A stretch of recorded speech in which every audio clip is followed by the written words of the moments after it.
Hello and welcome to the Hybrid Events Future, 22 ideas for your next event in a post-pandemic world.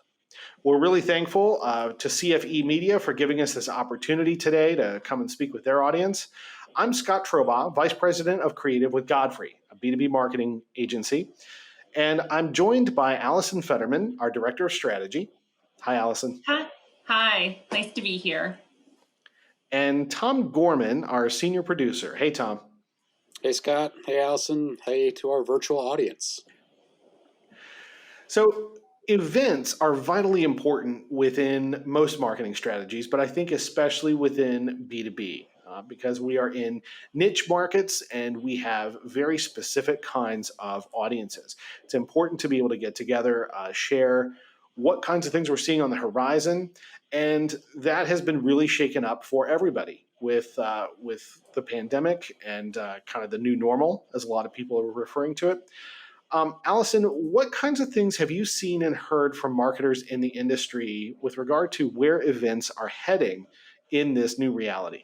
Over the past year, marketers have had to shift event strategy really significantly, producing fully online experiences, learning and applying new platform technology, learning those provided by events and publications or producing original events on their own platforms. And this is a heavy lift, from getting internal buy-in and participation, adapting any existing video or presentation assets really to work with these platforms, figuring out what sales follow-up and networking look like.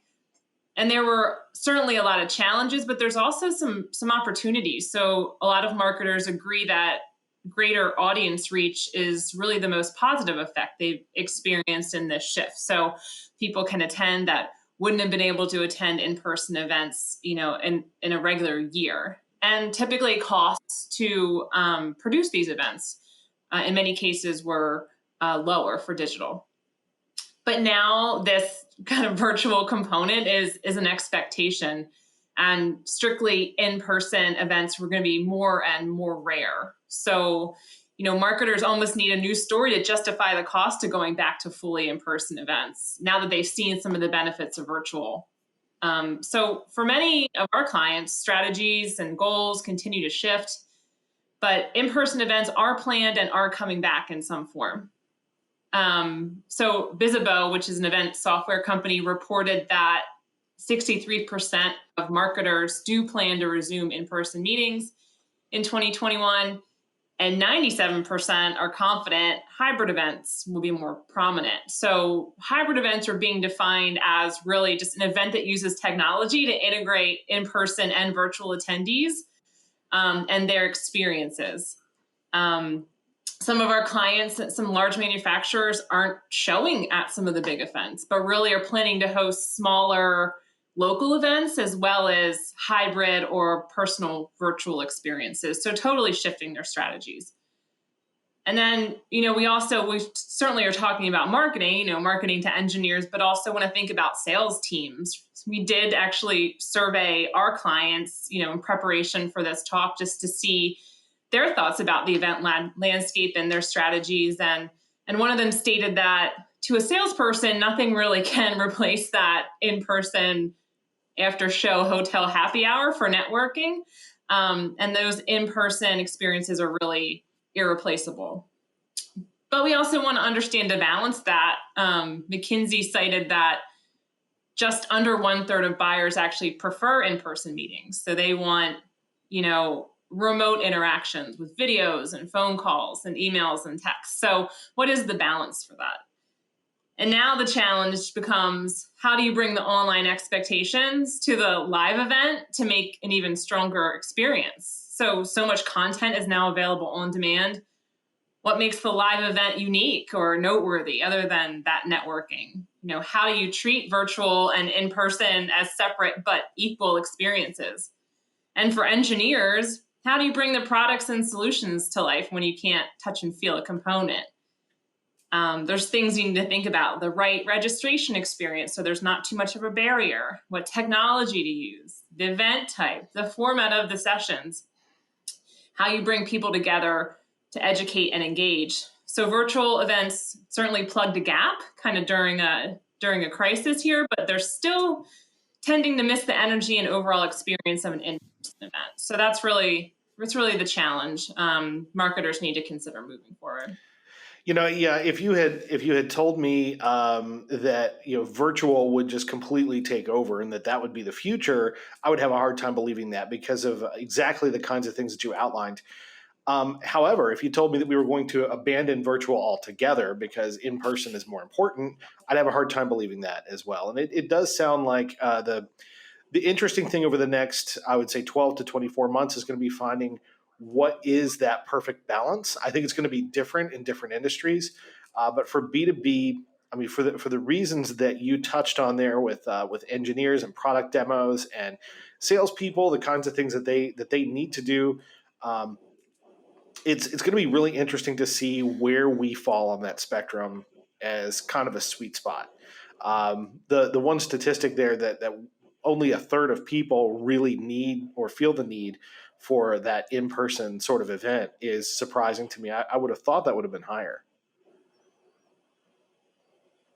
Yeah, you would think so. I think we're all used to the benefits of being able to be connected anywhere and not having to go through the actual travel and sometimes hassle, to attend some of these in-person events.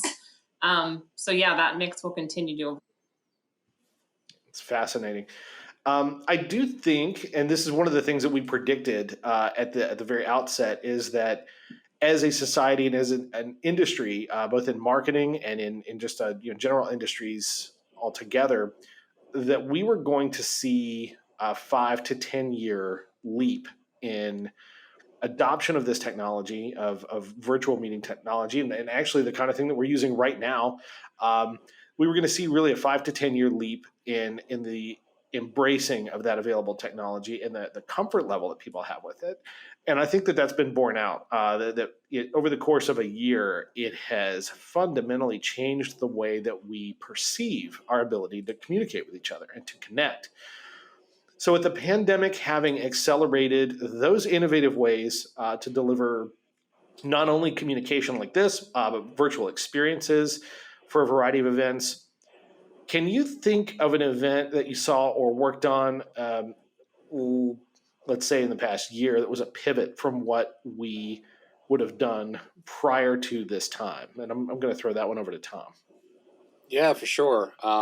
It's not one that I worked on myself, but it is an event that I came across that I kind of use as my North Star for virtual events. I mean, this really had everything. It was by a company called Van Moof. They're a Dutch e-bike manufacturer, and they're launching one of their new products, a new e-bike.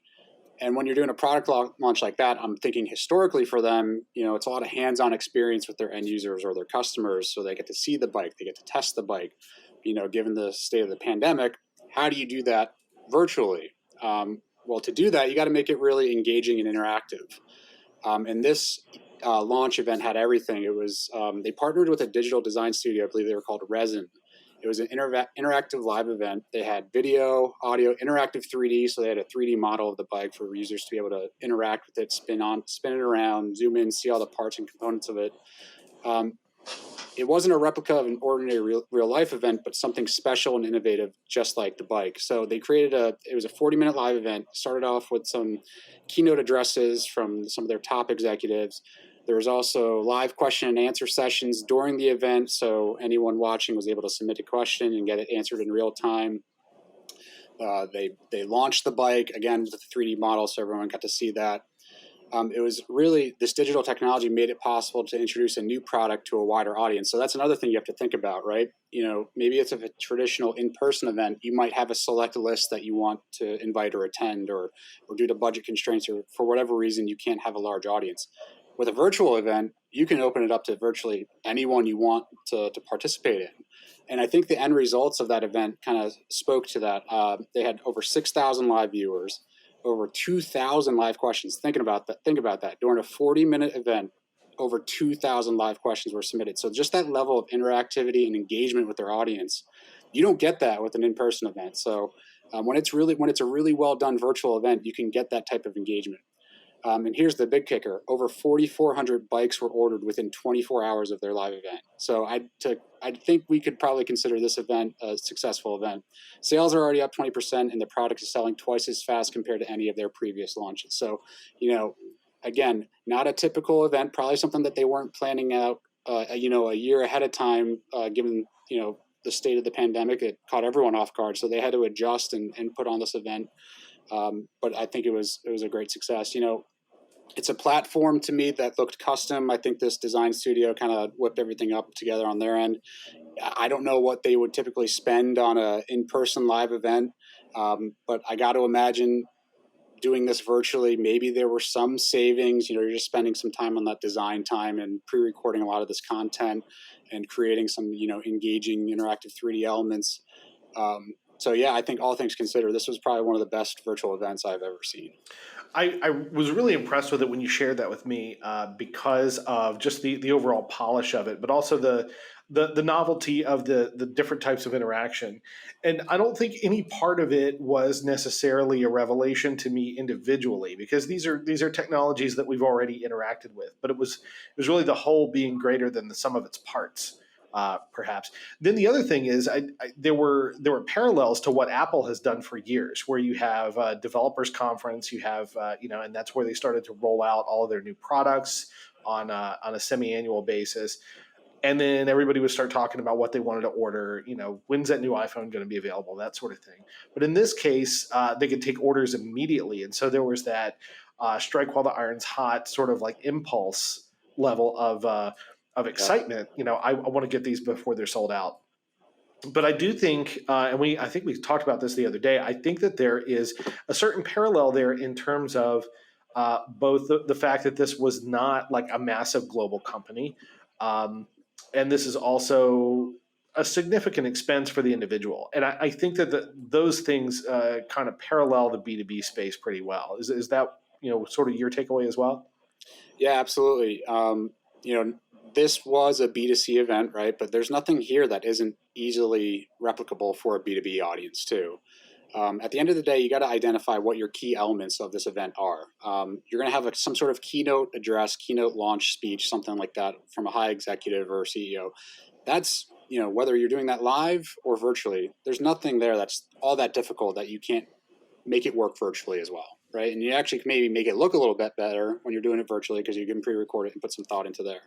And then you have the focus on the product. In this case, it was a bike. But if it's something, in the engineering world, a particular piece or component that is highly technical, maybe that 3D model would come in handy, right? There's a lot of components in there that you want to show off, and being able to do that with a 3D model virtually and having your users interact with it and engage with it, as opposed to holding it, they can actually see the components 3D, engage with it, spin it around, do whatever they need to do with it.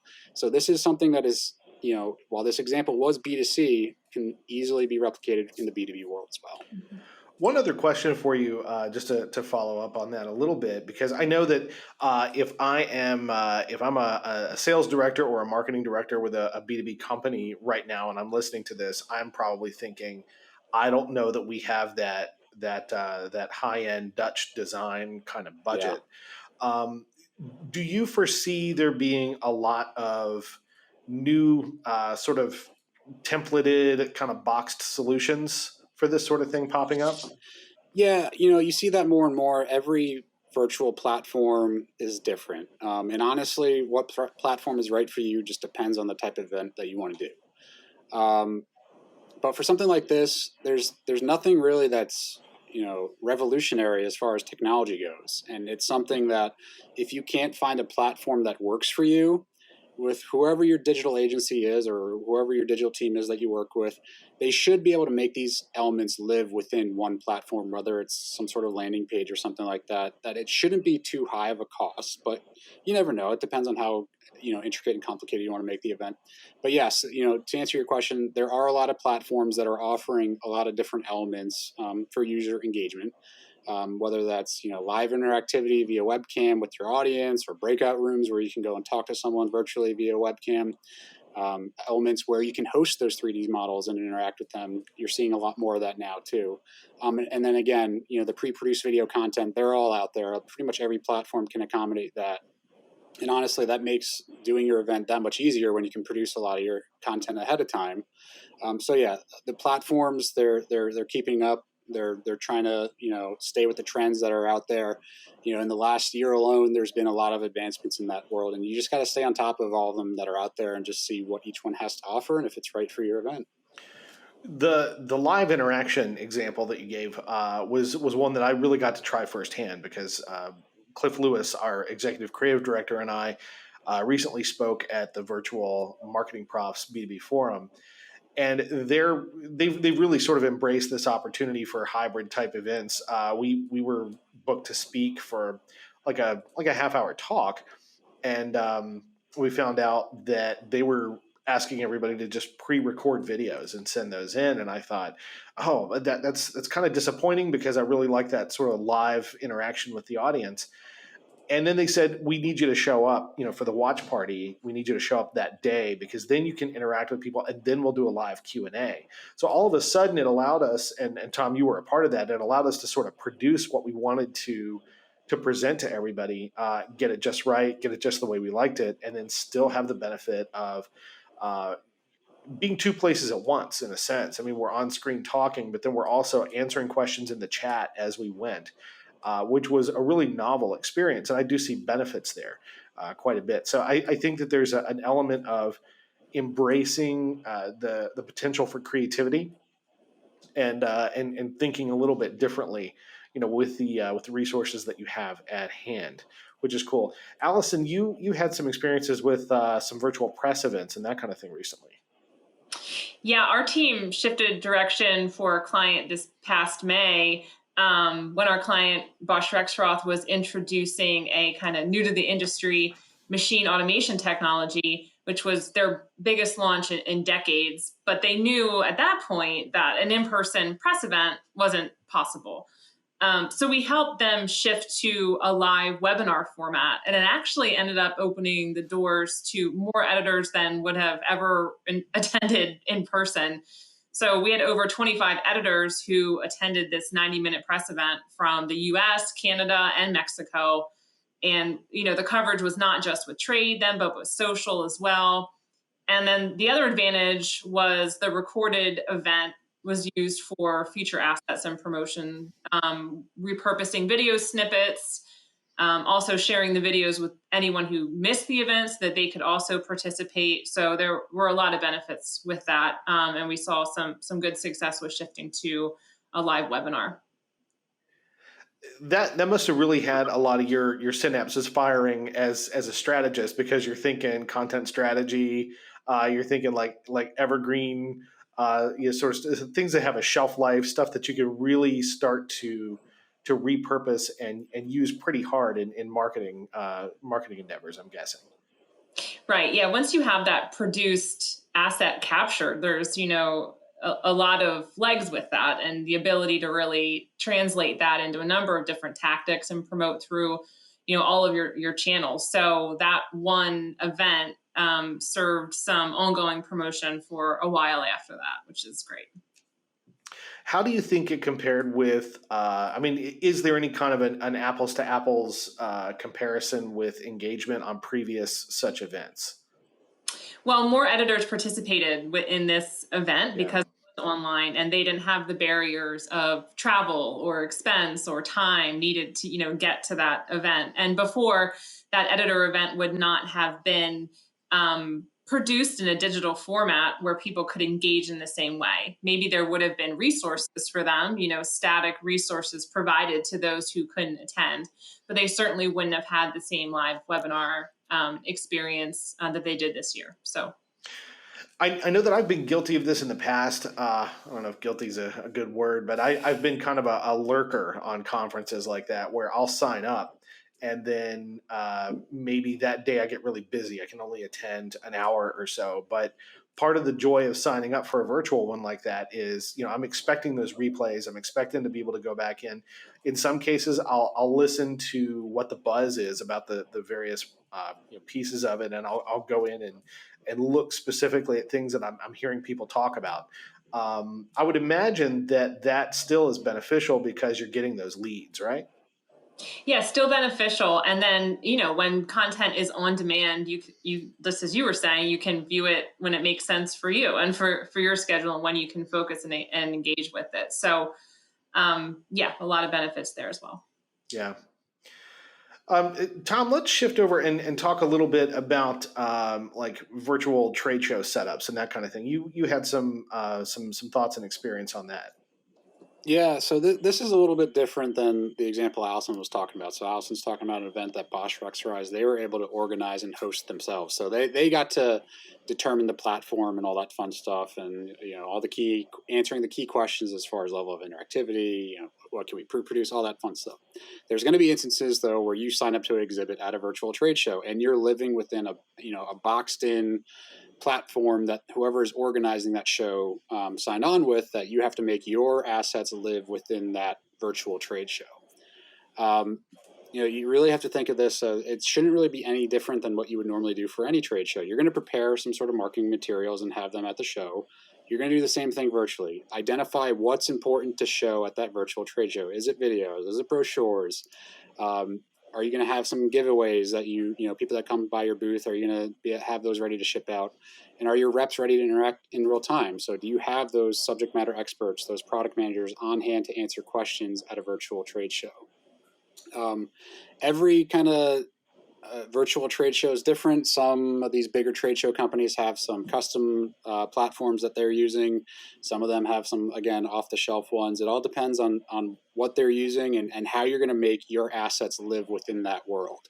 And then some of them, are kind of choose your own adventure style, where you kind of see a footprint of a booth and you're interacting with it maybe in like a 3D element.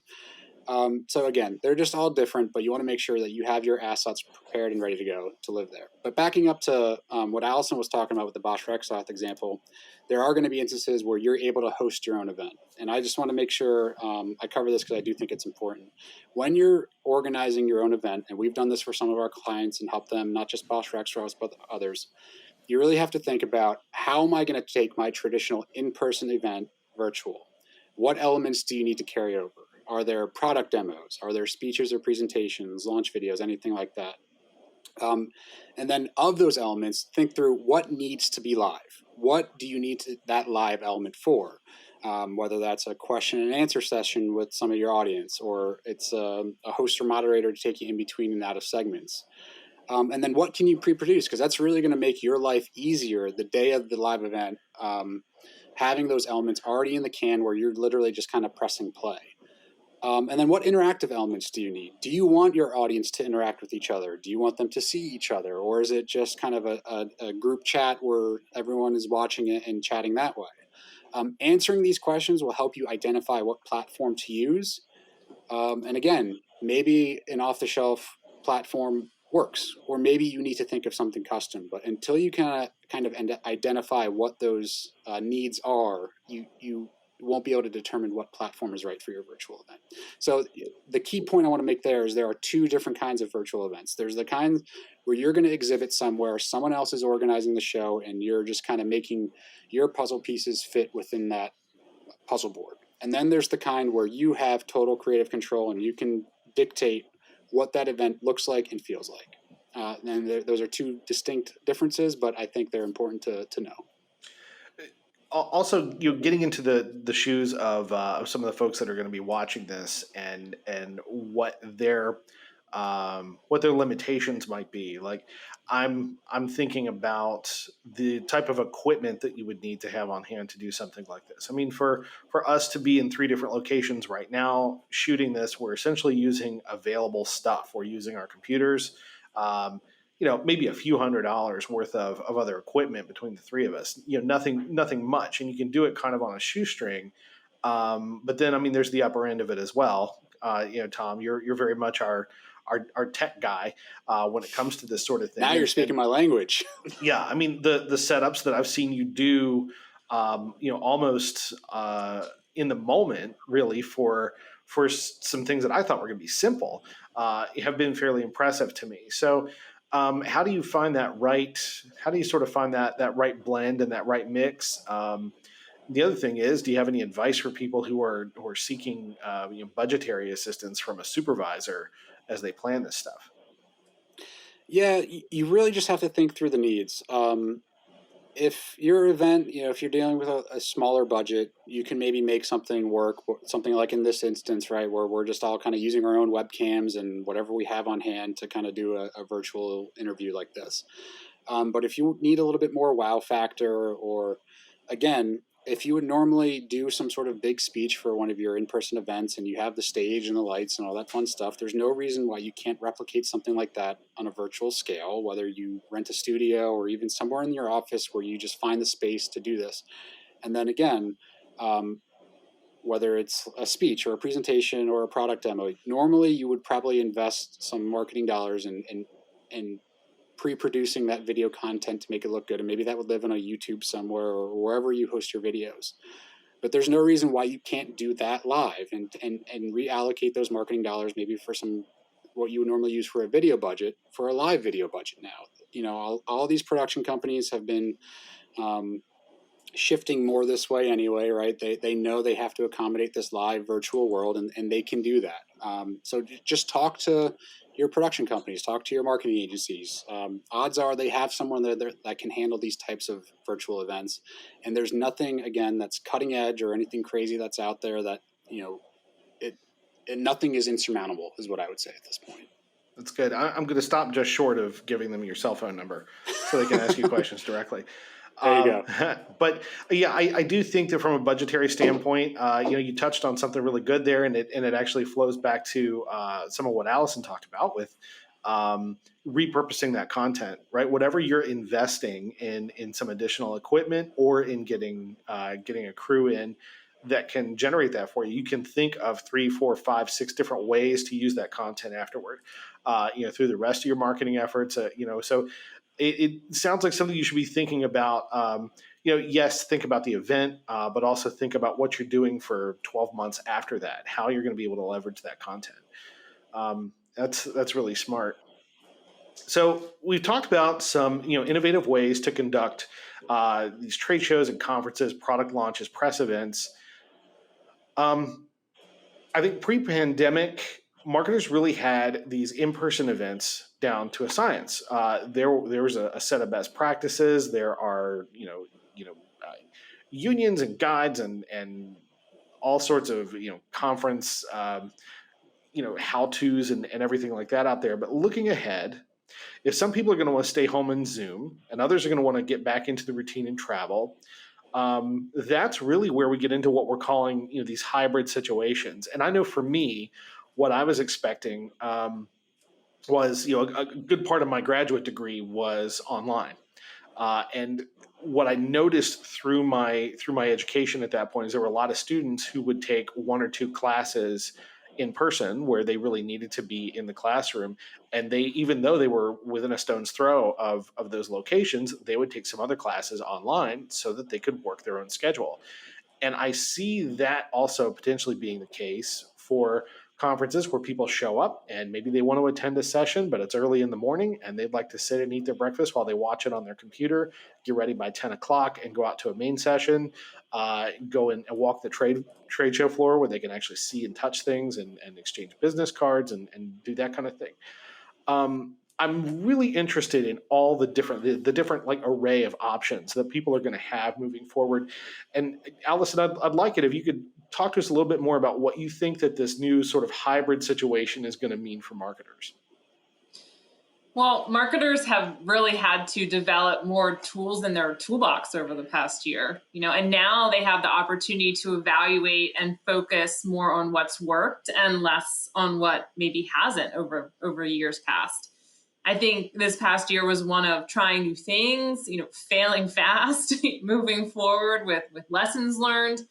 But marketers are expected to be flexible and agile and driven towards, digital transformation. And this past year, we've certainly seen a test of that. So as audiences are getting used to what this landscape looks like, their expectations have shifted and marketers need to respond to them really to continue to drive engagement. So events should focus on, an omni-channel experience strategy. So this experience is not contained at the convention center. I attended a virtual conference last week, and one of the speakers said, geography is history.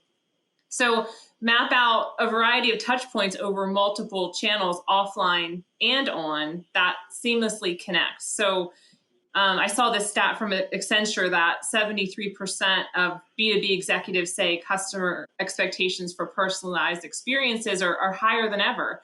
So to convert them, B2B marketers need to deliver these consistent experiences. And this is more than supporting an in-person event with a press release posted to a website or promoting it through email. This is about providing a more complete event experience, both offline and on. So based on your resources, your technology, as Tom talked about, your assets, and of course, putting the audience first in all of these experiences. And you may think that, engagement online might be a challenge, but Bizzabo reported that attendees typically watched around 61% of hour-long sessions. So you may think that virtual fatigue, work at home distractions, attendance drop-offs, they may impact that, but it's great to see that people are really engaging with that much of, longer form content. So call it hybrid, call it omni-channel, call it whatever marketing term you want, but this approach should really encourage marketers to look at their list as well, really evaluate what shows are really driving towards their goals, really discuss with sales expectations or reasons for participation in these shows. There may be some legacy events that don't warrant this investment anymore. So really, marketers can refine their overall event strategy and programs and have open conversations with sales about, the future of them. And, this will just continue, I think, to be a learning curve for marketers and for sales teams over the next year. I do like what you're saying there about marketing and sales coming together more. I know in some companies they've got that figured out, and in some companies that's still a challenge. But I think to make use of all of those opportunities that you're talking about, and that is the key thing here, is people have more opportunities now, not less. It sounds like they definitely really need to be empathizing with the attendees, and then also cooperating as much as possible with other elements in their organization. So, Tom, from your perspective, getting into so much of the facilitation and the tech end of things, and just the way that it all comes together, talk to me what a hybrid event looks like from your perspective. Yeah, it's a great question. So I think the first thing that you have to consider is, if this is some sort of in-person trade show event or whatever it is, odds are the organizers of that event are probably offering some sort of virtual piece of that event as well. And if they're not, they should, but find out first what the organizers of the show are able to offer, and does it make sense for what you want to use or utilize. And then beyond that, maybe take some of your pre-pandemic trade show best practices and apply them now, or put some more emphasis on there. So if you were exhibiting at a trade show, were you doing any sort of daily video recap about what was going on at the show? If you weren't, you definitely should be doing that now. You really want to engage with that audience that's not there. Is there any element of that show that you can live stream out to your audience? And it doesn't need to be anything fancy. Think about utilizing your existing social channels. Do a Facebook Live, a LinkedIn Live. Think about what is possible within your existing social platforms.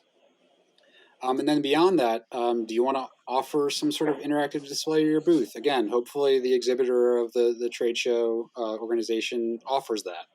Or is there someone dedicated on your team, whether they're on-site or off-site, that's dedicated to engage with your virtual audience?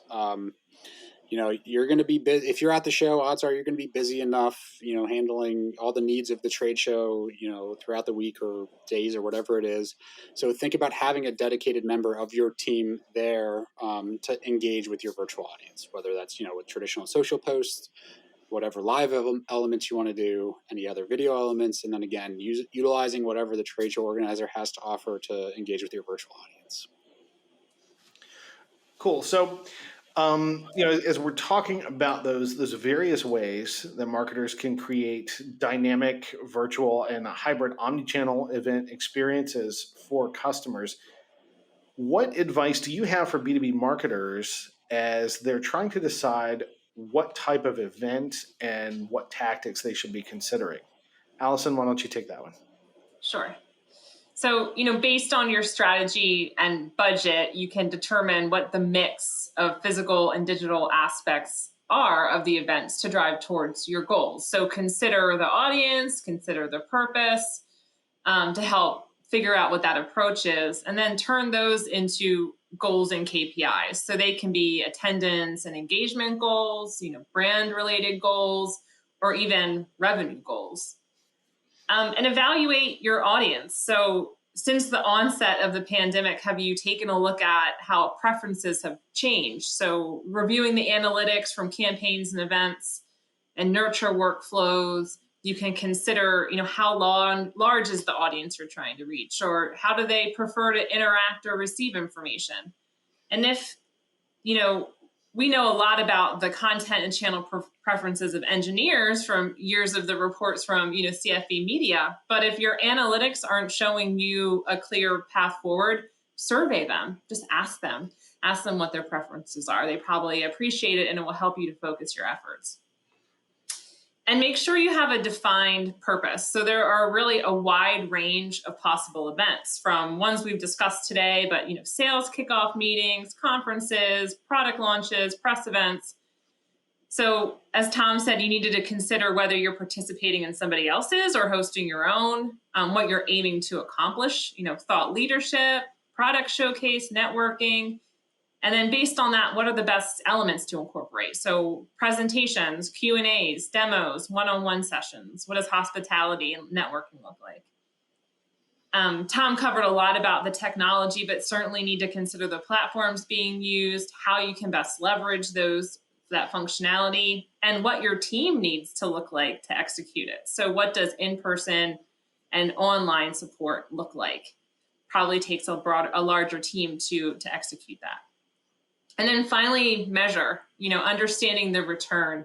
And almost we have to redefine the return for a lot of these events. So measuring the ROI of physical events typically meant leads, right? Or number of people in the booth, maybe some sales potential or sales tied to customers that attended. But digital platforms and digital formats provide much richer analytics than scanning a badge in a booth, right? So you can understand activity and engagement. You can set up segments and nurture streams and personalize them to the customer. So understanding how they engaged with an online event, like viewing length or number of sessions attended, types of content downloaded, Q&A questions asked, chat activity, follow-up surveys. There's a number of things you can measure to help shape a picture of their interests and tailor ongoing outreach.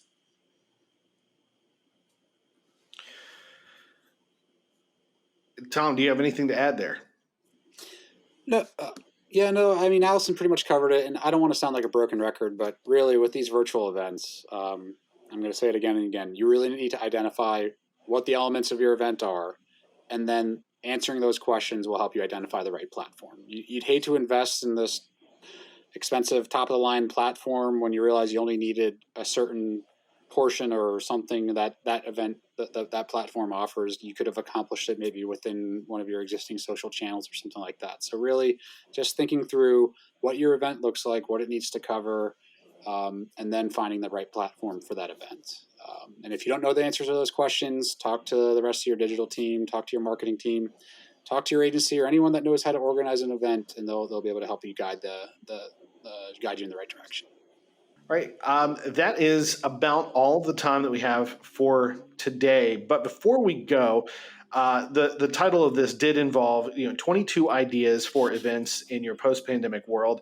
We do want to say, if you're watching this, there is a link that's been provided to a document where we do have those 22 ideas listed. We've actually touched on just about all of them throughout the discussion that we've had here. But Alison and Tom, before we finish up, I'd love to give you an opportunity to maybe shout out one or two things that are on that list that we haven't gotten to talk about. Alison, anything you wanted to add there before we leave?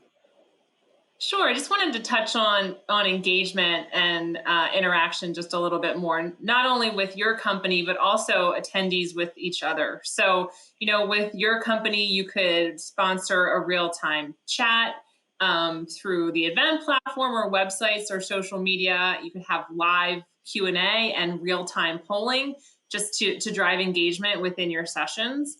And then also having areas where attendees can network and mingle together. So, you can connect them, encourage them to connect on LinkedIn.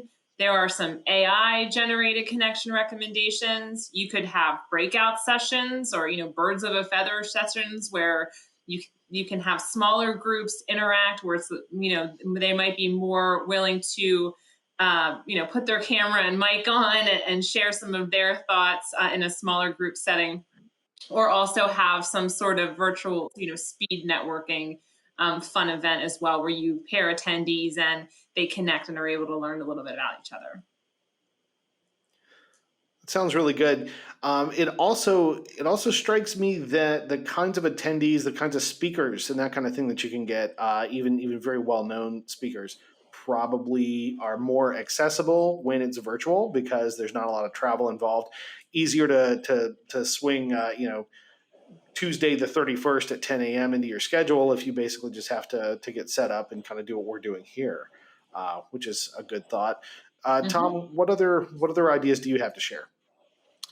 Yeah, so I talked about all the tech stuff and all that fun stuff, but let's not forget about making the stuff fun. You gotta make sure your audience is engaged and that they're actually having a good time during your virtual event, especially if it's a long one that's multiple days. So, what can you do to make these things a little bit more fun and engaging? Can you set up some sort of competition or game or scavenger hunt or even trivia during your event?